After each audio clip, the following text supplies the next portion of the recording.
Today, we're going to dive into an incredible story from a really ancient Buddhist text, the Maharatnakuta Sutra. And it's a powerful one because it gets right to the heart of a struggle I think we all face sometimes. Why is it that even with the best intentions, we get stuck or even feel like we're going backwards on our path? You know the feeling, right? It's so frustrating. You're trying, you're dedicated, you're putting in the work, but progress just stalls. You start to feel confused and your motivation just disappears. Well, it turns out that this isn't just a beginner's problem.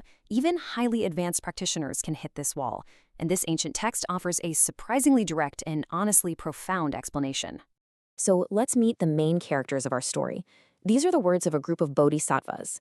Now, in Buddhism, a bodhisattva isn't just a regular person. These are beings who are deeply committed to achieving enlightenment for the sake of everyone. So we're not talking about rookies here. And yet, here they are, confessing this deep spiritual crisis. They're totally lost, and their progress hasn't just stopped, it's actually reversed. So let's really unpack their problem, because this wasn't just a bad week. They've hit a spiritual dead end, a wall so high that they've come to the Buddha literally in tears, desperate to understand what has gone so wrong. And listen to their symptoms. They're incredibly specific. First, they're forgetting teachings they used to know like the back of their hand. Second, their positive qualities, things like compassion and wisdom, are actually fading away. And finally, they are so clouded by doubt that they can't even tell if they're doing the right thing anymore. They are, in their own words, only regressing. So what on earth is going on? The Buddha listens to all of this, and then he reveals the source of their suffering. And get this, it's not something they did yesterday or even in this lifetime. The root of their problem is buried deep in a past life, and it has a name.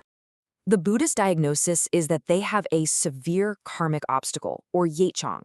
Now, this isn't just random bad luck. It's a very specific, self-created barrier. Think of it like a huge spiritual debt from a past life that has finally come due. And the interest on this debt is that it's actively blocking their ability to make any new spiritual progress.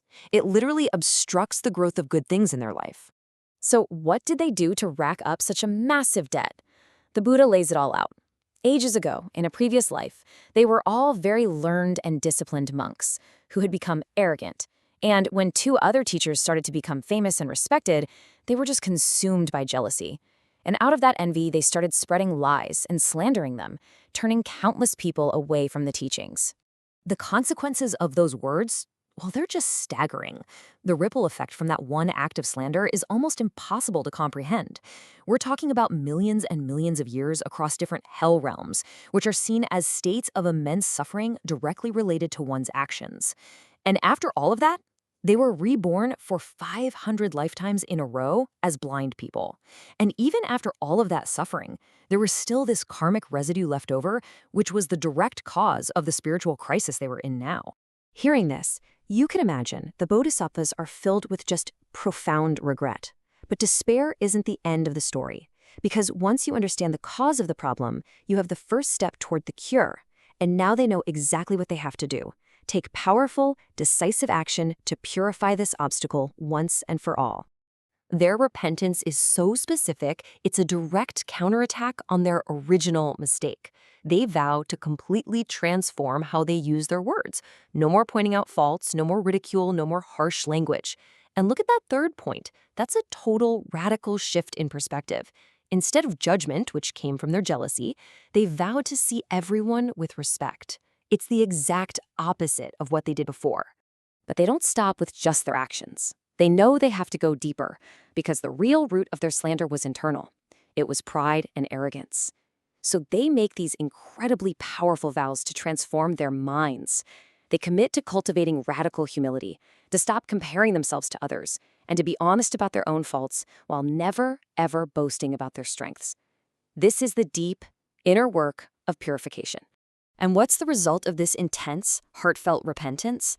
The Buddha praises them. He basically confirms, yes, that's it. You've found the medicine for your illness. He tells them that this determined commitment is exactly how they will wipe out these deep-seated obstacles and finally, let their good qualities start to grow again.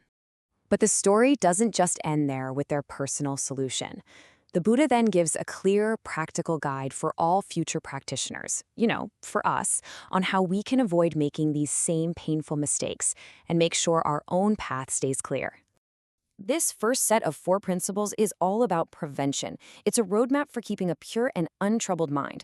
And it's pretty simple, really. Don't go looking for other people's faults. If you see a mistake, practice restraint. And watch out for getting attached to praise or support. Because as we just saw, that kind of envy was the very thing that started this whole mess for the bodhisattvas. So once you've stopped creating new problems, how do you actively move forward? That's what this second set of principles is about. It's about cultivating the right conditions for your own growth. Choose your company and your environment wisely. Pick tranquility over chaos. And most importantly, turn your focus inward. The real project, the ultimate goal, is the constant, diligent work of taming your own mind. So this ancient story leaves us with a really modern and personal question, doesn't it? It suggests that our words have incredible weight. Our inner states, whether it's envy or humility, are actively creating the reality we're going to experience down the road, whether that's in another life or just tomorrow at work. The path forward, it seems, isn't just about what we do, but about the profound care we take with our words and the diligent effort we make to purify our own minds. So what kind of seeds are you planting today?